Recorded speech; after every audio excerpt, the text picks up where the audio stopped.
Hello everybody, welcome to another great episode of Hillbilly Select Reviews. Please, if you're new here, subscribe, check out my playlists. Today I'm doing a beer. I review many things. If you look at the playlist, you'll see all the beautiful beverages, adult beverages and coffees and teas and whiskeys and wines and everything that I review. But today I'm doing Guinness Imperial Stout aged in bourbon barrels. Now this is different from last year's Bullet, okay? And we'll talk about that in a minute. Here it is. And so, the information on it, which is very interesting, because it's a limited time release. Baltimore, Maryland. 'Tis the season for two new barrel-aged beers from Guinness Open Gate Brewery in Baltimore. Guinness Imperial Gingerbread Spiced Stout, which I did yesterday. So it's going to be the review right before this one. And Guinness Imperial Stout, which we're doing now. Both aged in Kentucky bourbon barrels. Announced on International Stout Day, these two festive and highly anticipated limited edition stouts are here just in time for the crisp late fall weather and hopefully spirit of the holidays.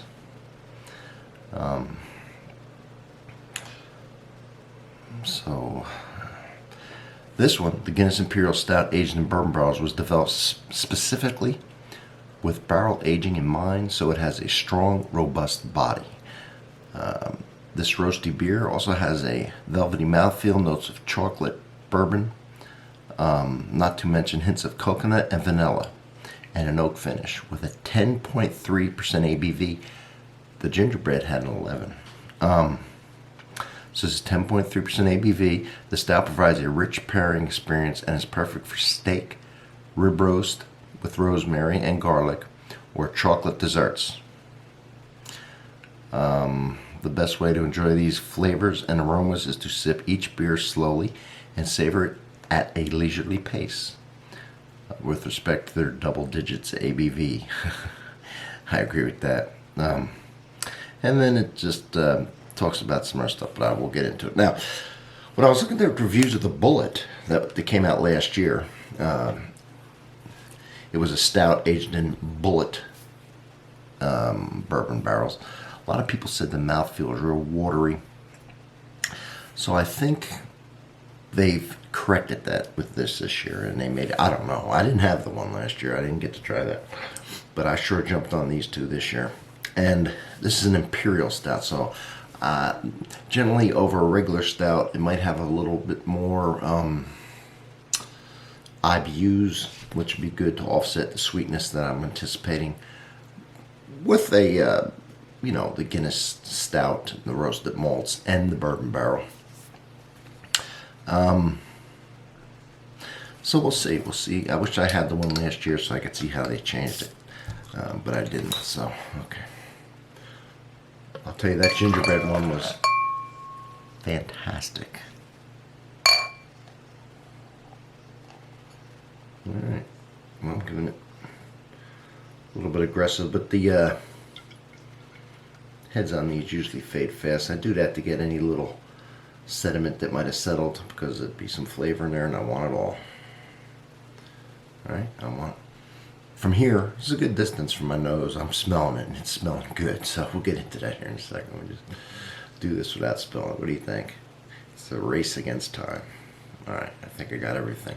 So there it is. Look how appealing that looks. Look at that beautiful, beautiful tan head. Dark. Now when I hold it up to the light, this is darker than usual. Usually it's a almost a reddish color, and you can kind of see through it. This is really a dark brown. Might be part of the Imperial Stout. So let's almost looks too good to.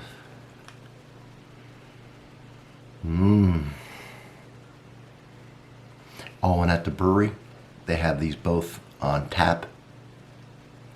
How good would that be? I mean, that would be. Oh.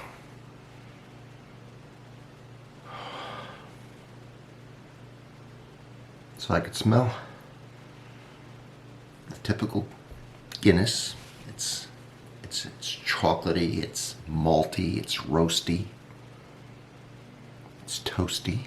It's like a toasty marshmallow with the wood and the vanilla and the bourbon. You can smell it all. Try to see if I get, what did they say? Coconut.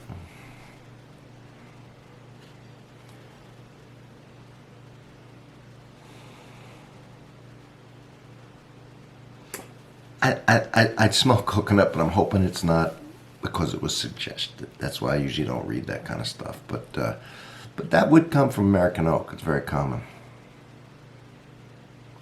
I can tell you it's a very pleasing smell. Now for the good part.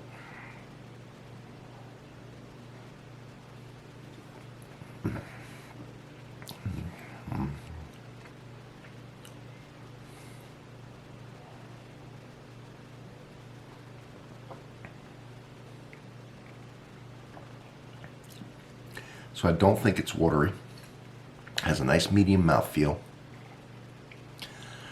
And man, can you taste that chocolate, that roasted marshmallow, almost a s'more with the bourbon background, all subtly blended with a little splash, kiss of wood. 10.3%. Gotta be careful.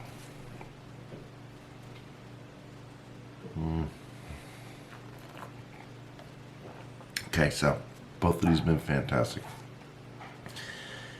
It told you what food that they suggest. I don't. Good just like this, but this would be fantastic after Thanksgiving meal or after Christmas dinner. Man, this would be one just to sit back, friends and family, pour this and enhance your gathering. So, Hillbilly Select Reviews, everybody. Thanks for watching. See you on the next one.